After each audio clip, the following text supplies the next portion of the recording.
Hello,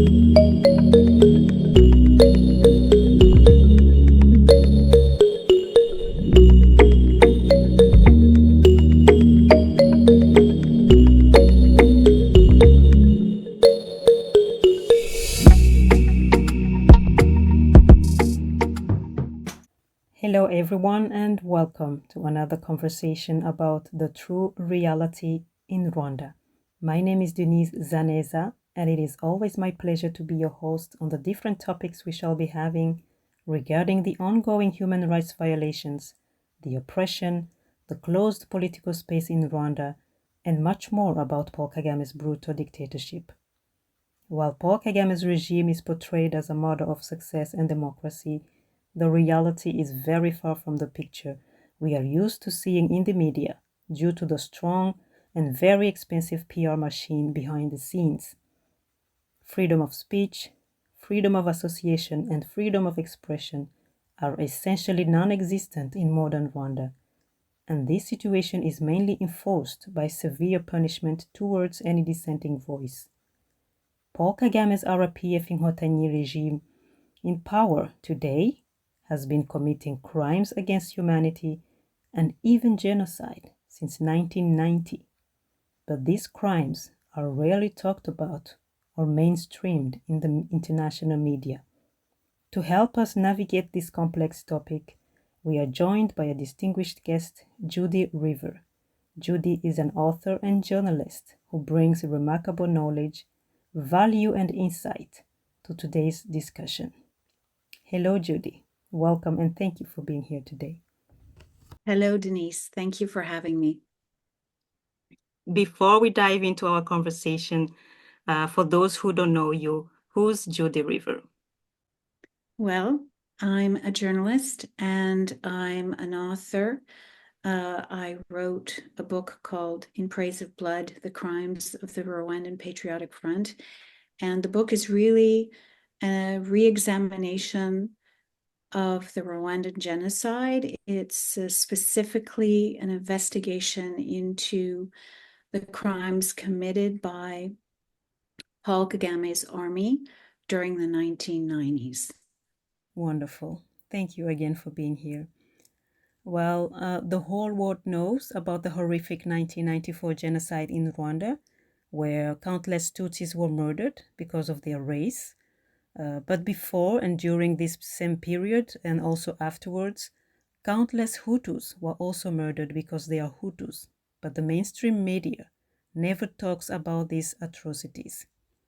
In an article titled Impediments to Establishing Truth About the Rwandan Genocide that you published on April 6, 2024 for the Canadian Dimension, you mentioned this. The truth is that hundreds of thousands of Hutu civilians were systematically slaughtered by the Tutsi-led Rwanda Patriotic Front in Rwanda during and after the genocide. Hutu community leaders, peasants, old people, children, and babies were exterminated.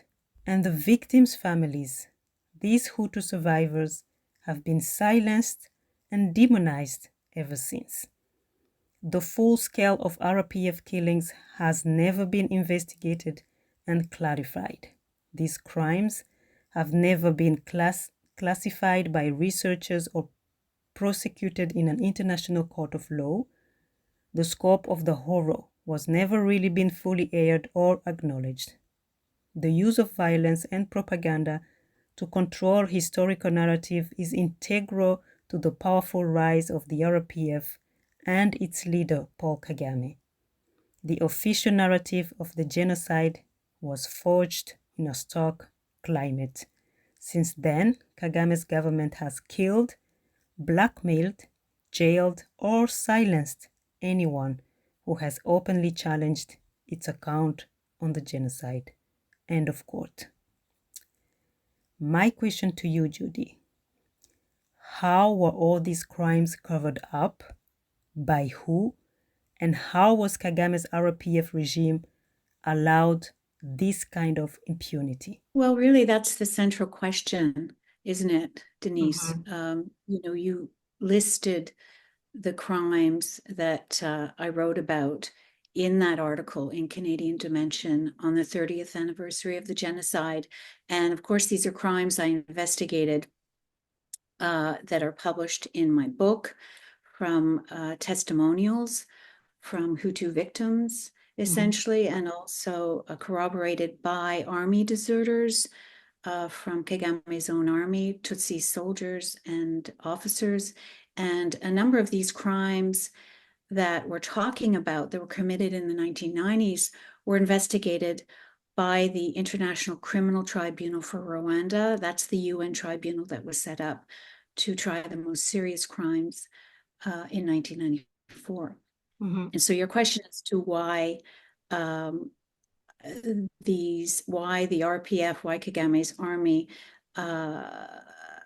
has not been prosecuted and why the crimes have continued is that they have been covered up by the international community. The United States and its allies, but particularly the United States, which had access to satellites, and the UN at the time were aware of the killings that were being committed. And so the evidence is clear. There are cables, there are reports that the United Nations were receiving of these crimes, particularly in eastern Rwanda and in southern Rwanda, in zones that had been under the control of the Rwandan Patriotic Front for a number of weeks. And so there were killings in a place called Gabiro, a military training camp.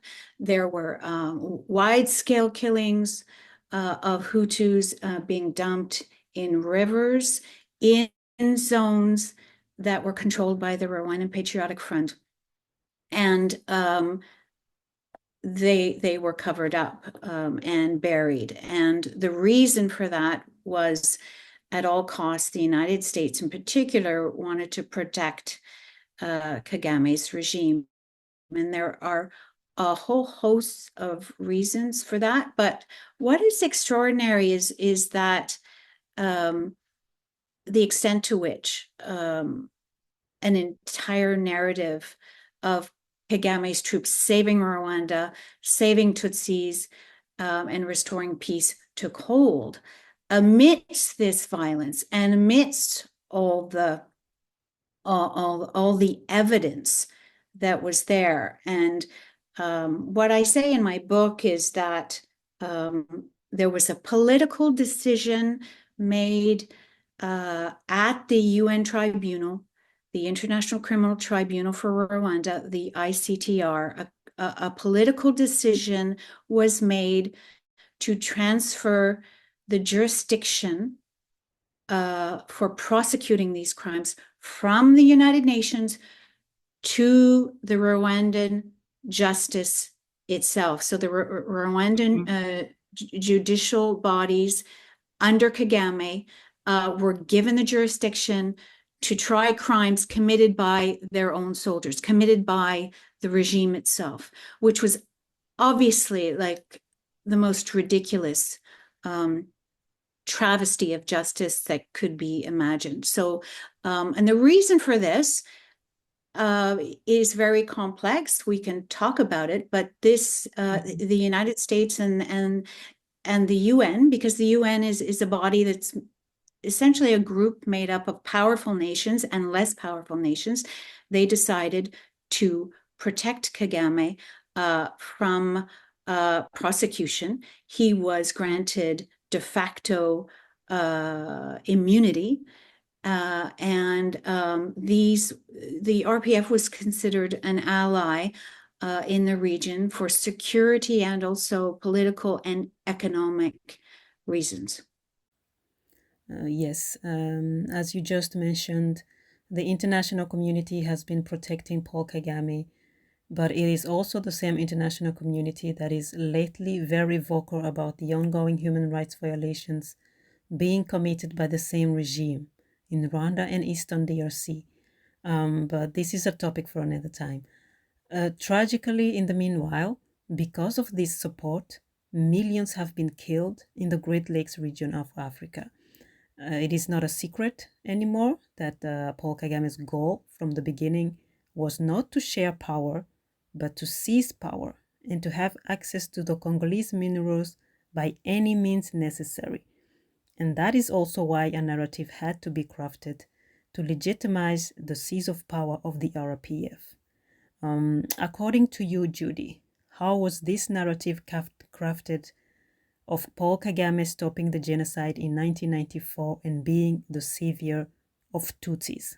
Well, I've said in my book, but particularly more clearly since my book was published in 2018, I've said that Kagame and his political cadres controlled the crime scene in 1994. So during and in the aftermath of violence. So what that means is that it's always been dangerous for Hutus and Tutsis, actually, to provide testimony of what they really experienced at the hands of the RPF in zones that were controlled by the RPF. So after the genocide, the RPF used its political cadres.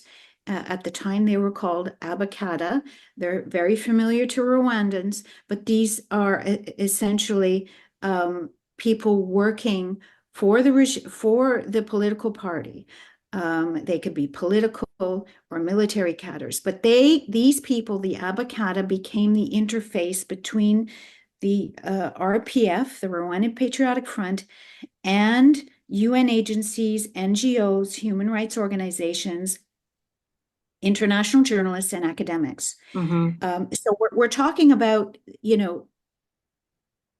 tremendous violence, a cataclysm of violence, and all the chaos and organization, because there's chaos and organization in that violence, and people are trying to make sense of it, and they're going into zones that are completely controlled by the RPF, which controlled zones in 1994 very quickly. And so these Abakadas, these representatives for Kagame, played a crucial role in Rwanda's propaganda system and its statecraft. So you had interpreters, taxi drivers, fixers, escorts, all those people working with the regime already in place, trying to consolidate a regime that's trying to consolidate power with a narrative. And you have all these people mediating, if I can say that, the experience of outsiders. So you have journalists coming in and using these Abakadas to do interviews. And the Abakada are called Intore today. So there's this, something happening, a dynamic on the ground where the victors and local institutions and agents supporting that victor, supporting the winner of the war, they become the legitimate voice or vehicle through which information about the violence was collected. So it's rather than being from the bottom up collection and documenting of evidence of what Hutus and Tutsis experience, you have a top down collection of evidence. And that is one of the ways which in which this happened.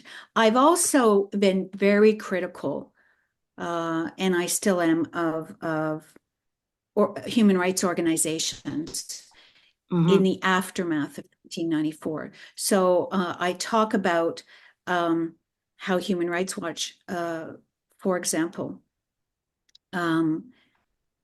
they put out in 1999 their seminal work, which is almost 800 pages long, Leave None to Tell the Story, which is basically a reference of the genocide. And Human Rights Watch and its investigators did not go to refugee camps in neighboring Congo, Zambia, Tanzania, and Uganda. They had 4 years to do this because they basically did an investigation over more than 4 years and came out with their reference in 1999.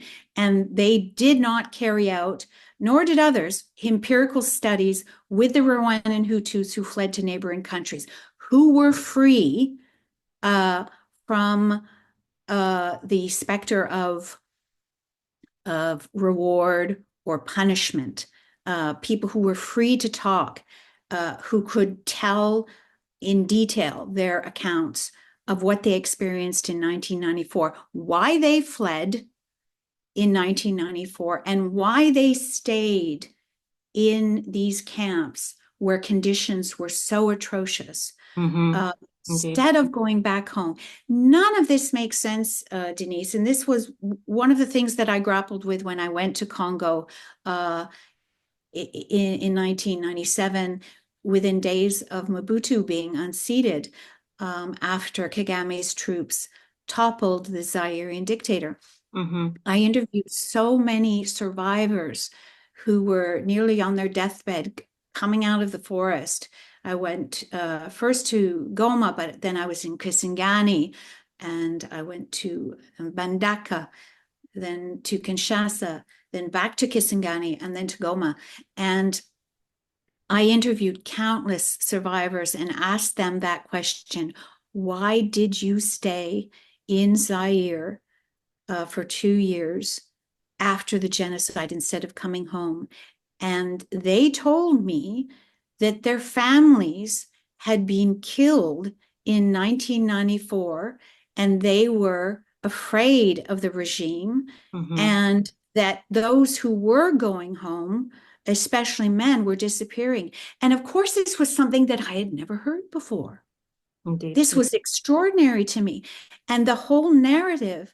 And then I began to do more research on that, because so that really, that trip in which I documented the crimes against humanity and genocide against Hutus in Zaire, that trip became the impetus and motivation for me scrutinizing and trying to understand in greater depth what happened during the Rwandan genocide. Yes, indeed, Judy, what you just said is the sad reality of what happened to many Rwandans. When you hear stories in the Rwanda community, even today, whether they are from Tutsis or Hutus, you quickly realize that the reality of what happened has really nothing to do with the official RPF narrative.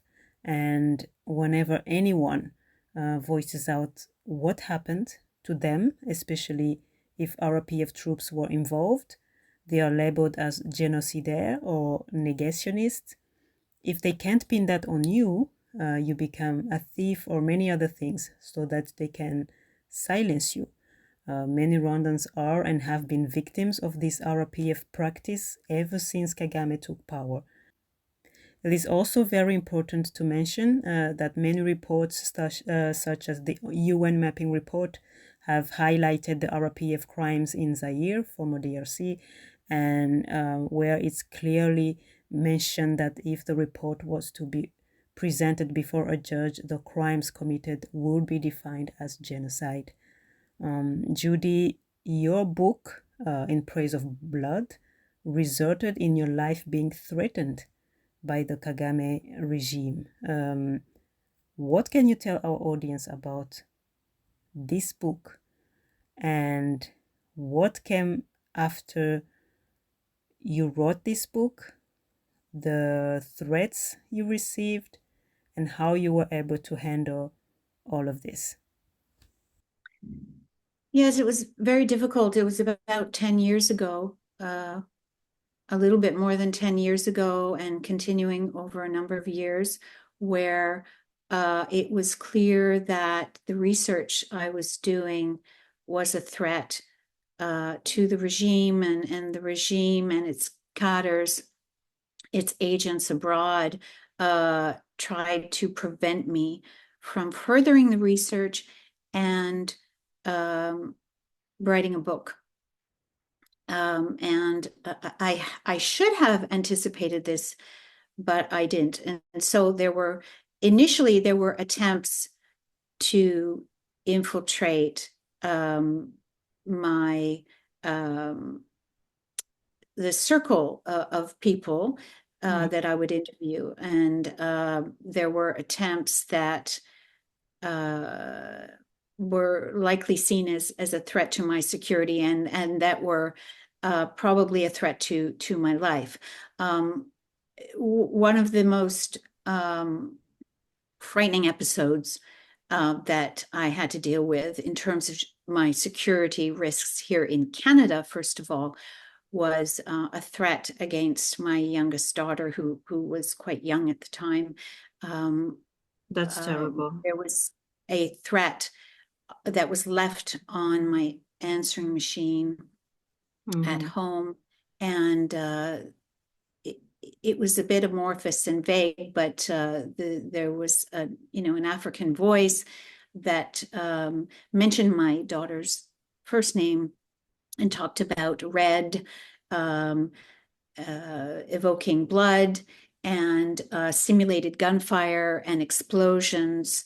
So that was really quite harrowing. And I went to the police, and then I was basically monitored by different levels of authorities here in Canada, by the Sûreté du Québec, which is a provincial police, the municipal police, and detectives in Montreal, and also RCMP, which is our national police, had a file and were following me closely. But I was meeting regularly for a specific amount of time from 2014 onward with the Canadian Security and Intelligence Service, which tried to monitor my case, but also understand the nature of my research and who I was meeting and who could be threatening me in Canada. So that was happening. By the time I was delving in more detail into this investigation, I'd gone for a second or third time to Belgium, which is a haven, really, like a second home for Rwandans. There's so many of you in Belgium, and a good number of Rwandans working for the Rwandan embassy. So during a number of trips to Europe, during one trip in the middle of the year in 2014, I had a number of interviews that had been set up, mostly with former military, I would say, but not exclusively, but mostly with former military who had broken with Kagame's regime. These were Tutsi officers, soldiers, and they were very important interviews. And I was well advanced in my research by that stage. And when I got to my hotel in Brussels, there were armored Mercedes there, and men in suits, and there were security personnel, and the hotel manager said that they had been waiting for me. And then I was approached by someone from the Close Protection Service of the Belgian government, and who told me that he had been mandated to provide with his team round-the-clock security for me during my stay in Belgium, during my work in Belgium, because the Rwandan embassy constituted a risk to my life. The Belgians had secure, well-informed intelligence of a possible attack against me while I was there.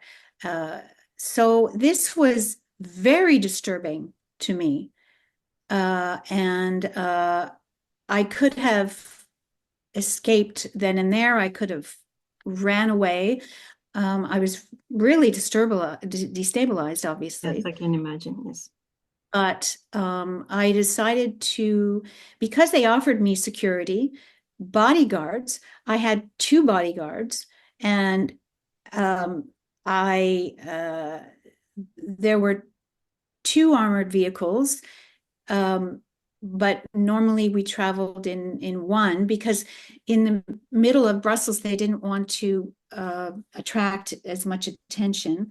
So I had just two close bodyguards with me for most of my interviews, and we traveled in, for the most part, in one armored vehicle. But I recall for uh, two interviews, at least one in detail, where we went out to the countryside, and there were several because it was considered high risk. So this was really, it was mind-boggling that in this day and age, a journalist who wanted, in free society, who wants to investigate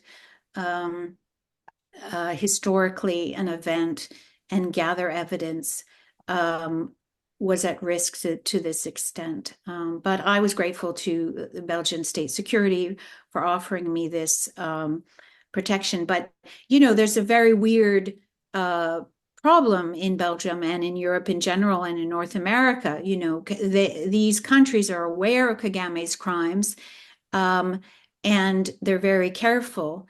But there's very little condemnation, and there's no political action or judicial action that's taken. So they obviously walk a very tight rope that is mystifying to people like me who have investigated these crimes and would like to see justice play out, and most of all to Kagame's victims during the 1990s, and Kagame's continued victims. And we've seen time and time again people who know what happened during 1994, who were witnesses to Kagame's crimes, or who were privy in political associations or groups, or had experience with the military in some kind, in some fashion, who were then persecuted and tracked down and possibly jailed or threatened, or, as you mentioned at the beginning of this interview, killed, ultimately silenced. So people live in fear of being targeted. And, if you look at the biggest figures, the most people who are admirable, like Seth, who were admirable, like Seth Sendashonga, Yes. Or the late Faustin Twagiramungu. He lived in exile from 1995 onward. These are people who brought evidence that they had in hand. They collected detailed evidence and delivered that evidence to the tribunal. At the time that Seth Sendashonga was assassinated in Kenya, he had already submitted detailed lists, for example, among other things, Documentation. of victims in Gitarama who were killed, slaughtered by Kagame's troops. And he was to testify at the UN tribunal, and he was killed before he could testify. And Faustin Twagiramungu, we can talk about this later in the conversation if you wish.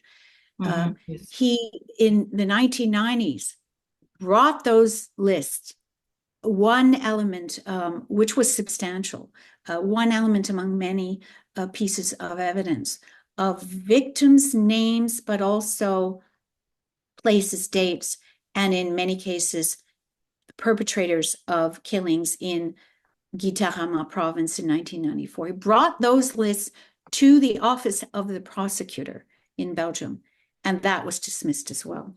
So Rwandans have seen these great moments where their brothers and sisters have come forward with evidence, and these people have been targeted with death or harassment or accusations of having participated in the genocide, or they've been killed. So Rwandans have taken notice of this, and this is a great tragedy. It is very difficult to find words after what you have just said, and I'm deeply sorry for what happened to you. And as a mother, I sympathize and can only imagine what went through your head when they involved your child into their sick threats and intimidations. It's really sickening. But clearly, for everyone who knows the regime, Kagame will keep on trying to silence anyone or any organization that tries to bring truth to power or tries to seek justice for the victims of the RPF. People don't realize to which extent Paul Kagame's regime will go to silence critics, and I'm glad you highlighted that. It is scary for anyone who has ever experienced this, and this is the main reason why Rwandans don't talk about what happened, don't talk about what goes on in Rwanda for the moment, even. What is very disturbing, as you mentioned, is also the fact that the Western interests are a priority. The authorities in countries like Belgium and others in the European Union, Canada, the United States are very much aware of these crimes being committed beyond the Rwandan border to silence critics, journalists, researchers, and anyone who doesn't fall in line with the crafted narrative. And these threats are not only physical, there's also permanent online harassment targeting on a daily basis human rights activists, politicians, journalists, and others. It can be very scary for someone who doesn't know how Kagame's regime operates. But once you know, you just keep on doing your work, you stay safe, you protect yourself, and mostly you stay devoted to speaking for the voiceless and exposing the reality in Rwanda. So that is also very important to highlight, that it's not because the threats are there that they should stop anyone from pursuing their goal to speaking out and seeking justice for victims. Moving on, Judi, regarding the ongoing crisis in the Great Lakes region, is there a solution? Because this is not only about the suffering of the Rwandan population. Millions of Congolese victims are also affected. We have all seen the ongoing crimes in the Eastern DRC committed by the M23 rebel group, supported by Paul Kagame, despite the overwhelming evidence. International partners, some of them continue to support Kagame financially instead of issuing sanctions against the murderous regime. And I remember in October 2020, we had a discussion on this channel, and you were one of the people, including myself, who signed the declaration of the recognition of the crime of genocide against the Hutu population. For those in our audience who don't know about this recognition, you can visit the hutugenocide.org website where you find more information. And creating awareness about these crimes is very important, but is it enough? Because at this point, the crimes have been established and there's no more debate about it. But what can the families do? What can the families of the victims and the survivors do to seek justice, Judi? Well, it's a very good question, because as we've been talking about the judicial impunity that Kagame has benefited from, and the fact that victims have had no recourse. We know there's enough evidence to know that the UN tribunal was rigged and politically biased in favor of Kagame and shielded him from atrocities and from prosecution. And it's the same dynamic at the International Criminal report that was created in 2002, because there have been enough UN investigations from the UN mapping report that was published in 2010. There was an opportunity there to create, which was discussed at the time, to create an ad hoc tribunal for Congo that would need the support of the UN and particularly the United States in order to get established and backing. There has been no UN-sponsored tribunal from in the aftermath of the publication of the mapping report, which found evidence that Kagame's troops may have committed genocide against Hutus in Congo. And there have been no moves to try Kagame and his to try Kagame to prosecute Rwanda for their crimes committed in Congo since the establishment of the ICC in 2002.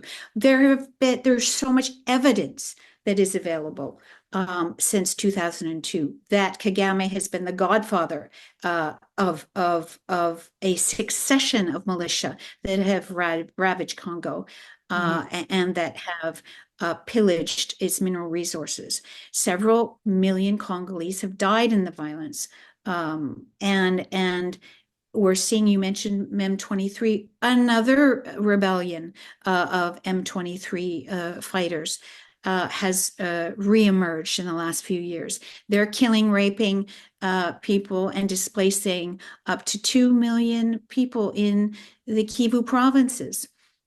And no sanctions and no attempts at prosecuting Rwanda for these crimes. And so you're asking me what can be done. The international tribunals are rigged. What Rwandans can do, and I think this is something that the younger generation can put their minds to, is launch civil suits. So in your own jurisdiction. And I realize Faustin Twagiramungu tried to do this with others in the 1990s, and he was stymied.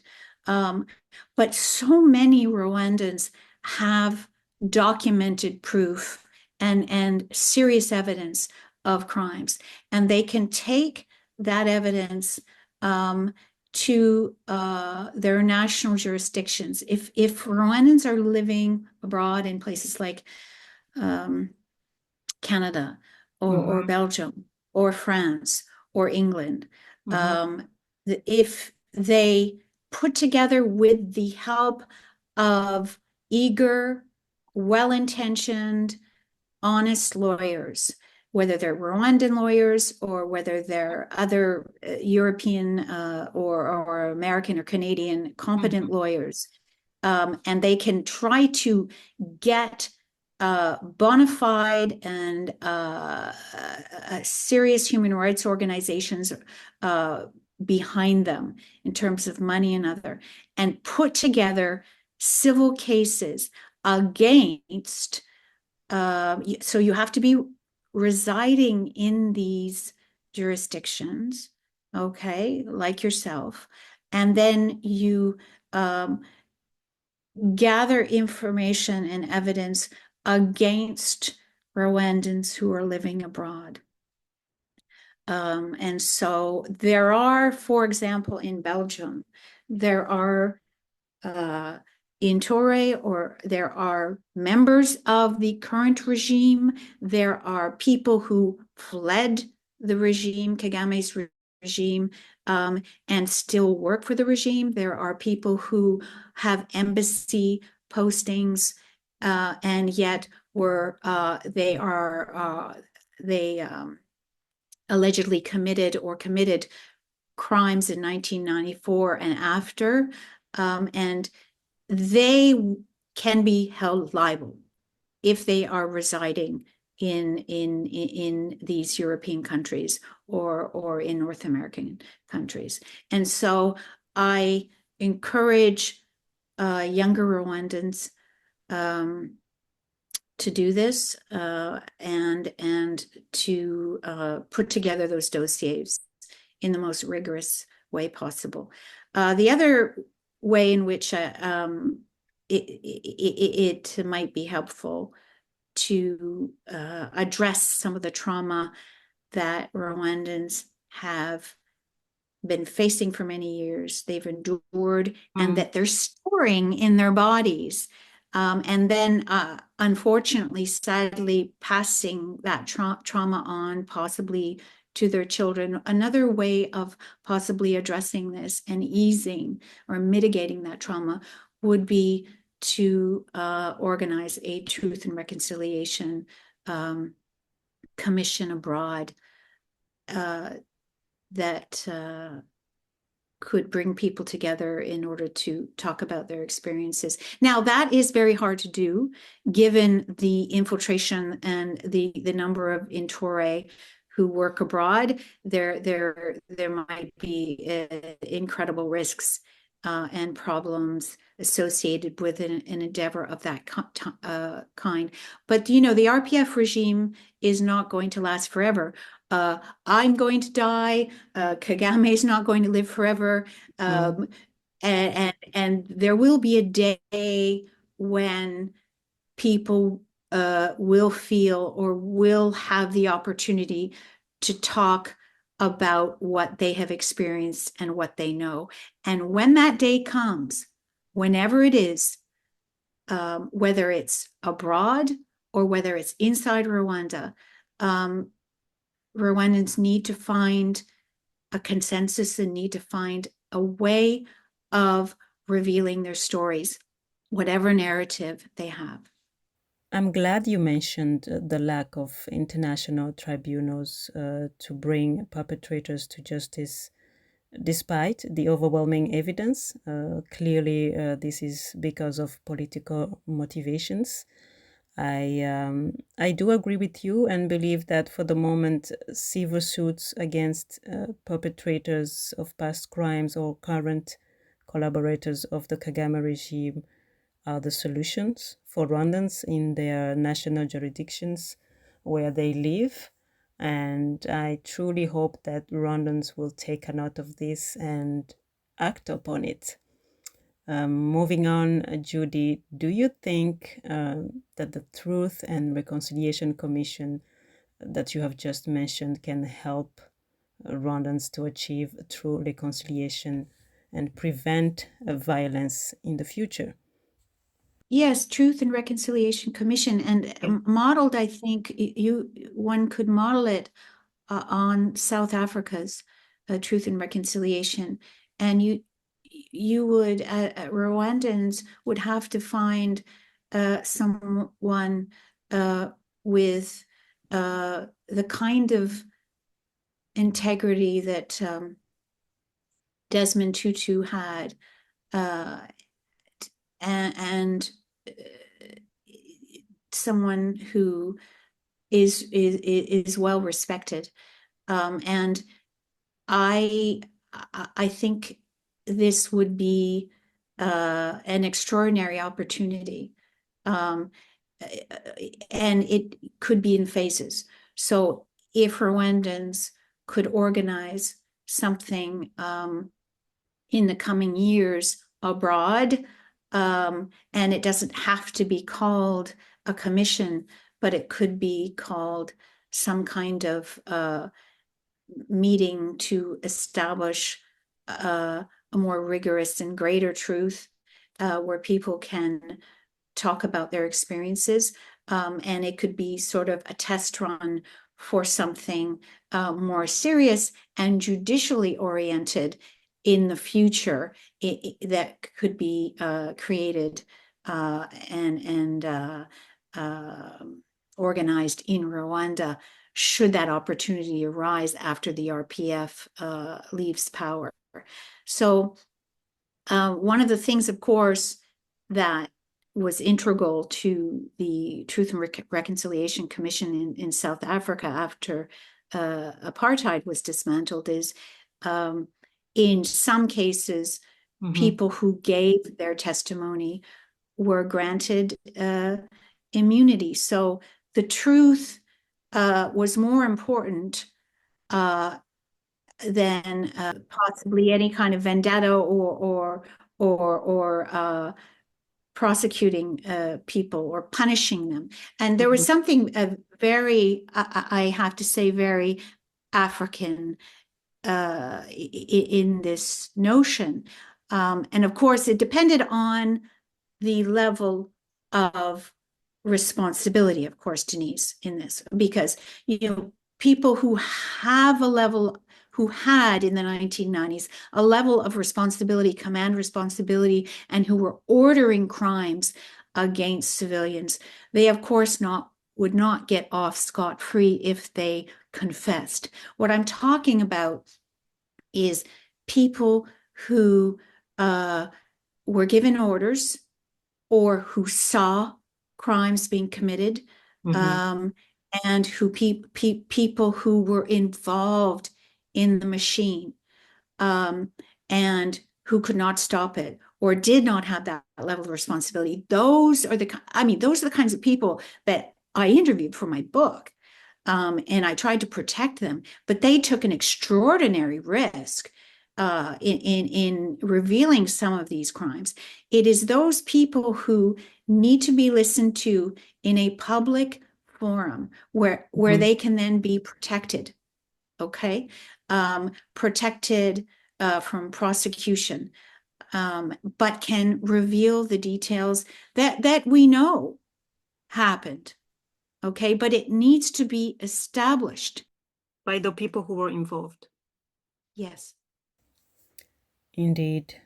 So the Truth and Reconciliation Commission, that is according to you. And by the way, according to many other people I was able to discuss this topic with, a way possible for Rwandans to achieve true reconciliation and prevent future violence. And when you think about what happened in Rwanda and in the Congolese forests, it's terrible that these atrocities are being covered, but the victims and the survivors who are left behind don't have justice. They don't have anywhere where they can voice out what happened to them. It's tremendous trauma to carry on a day-to-day basis. So it is very important for everyone who really wants a better future for Rwanda and the region to really think deeply about how we can achieve this without shedding any more blood, because a lot of blood has been spilled. Thank you, Judi, for your insight. And Judi, before we end our conversation, I would like to address the strategy of the RPF regime of labeling anyone who speaks about the atrocities committed, the crimes against humanity, and the genocide in Rwanda and Congo as a negationist of the Tutsi genocide, or even worse, a genocidaire. Is this a good, sustainable strategy for Kagame? Well, I think the regime has had a fair amount of success in creating this climate of fear through as we've discussed, violence and propaganda, and also getting a lot of Westerners on its side, and actually it's now operating in a climate where free speech is threatened through means of censorship. So people like me, and others, you have Michaela Wrong, the author of a very critical book on Kagame's rule since the genocide. She draws a lot of attention to the current crimes of the regime. And she, like me and others, have faced cancellation, cancel culture. She's regularly harassed and threatened. And I think I don't think that tactic is as successful against her as it was against me. I think there was. I actually think that the RPF and all of its cadres and its supporters in the West waged quite a concerted effort to shut me down after my book was published. And I faced so many obstacles, and a lot of institutions that had invited me to speak then canceled their plans. Not all of them, but many of them did. So there was this chilling effect that was very effective. But long term, this is going to be very damaging for Kagame and every member of the hardliners who have shored up support for him, because this will not last. And this situation risks exploding for the country. I mean, who knows? Kagame is within the country. He is feared and hated as well by millions. And the biggest example of this is having to force a fraudulent election where he claimed to win 99% of the vote. I mean, that is evidence of wide-scale repression. It is nothing but evidence of wide-scale repression, and only a regime that is very fragile would even conceive of pulling off some kind of electoral fraud, which would grant a leader 99% of the vote. I mean, the Rwanda Patriotic Front in Rwanda today has all the markings of a mafia state. And mafia states rely on organized crime and violence and coercion to sustain themselves. Okay, and the organized crime that we all know of in the last 28 years or so has been the widespread pillaging, and now the trafficking of minerals from Congo. That's an organized crime that the international community and the mining industry in particular, the global supply chain is very much aware of. Okay, and that continues, and which is the best evidence yet to show that Rwanda is a mafia state, and these states do not endure, and they end instead often violently. And so no, I guess what I would say is it is not a clear and clever path forward. Yes, indeed. I agree with you, Judy. On the long run, after so many years, Kagame's regime has been able, by themselves, actually, to provide evidence of a very disturbed regime, a very oppressive one. Like you said, it's a mafia. So what fear, crime, and oppression is really what they are based on. That's their core business, I would say. And as the years go by, they are proving by themselves what they are really about. Like you just talked about the elections. We since the beginning of this conversation, we are talking about the crimes and all the evidence. So it's only a matter of time before this regime collapse, and anyone who is supporting Kagame and the regime will greatly regret this, because everything is documented and people have to keep on documenting as much as they can.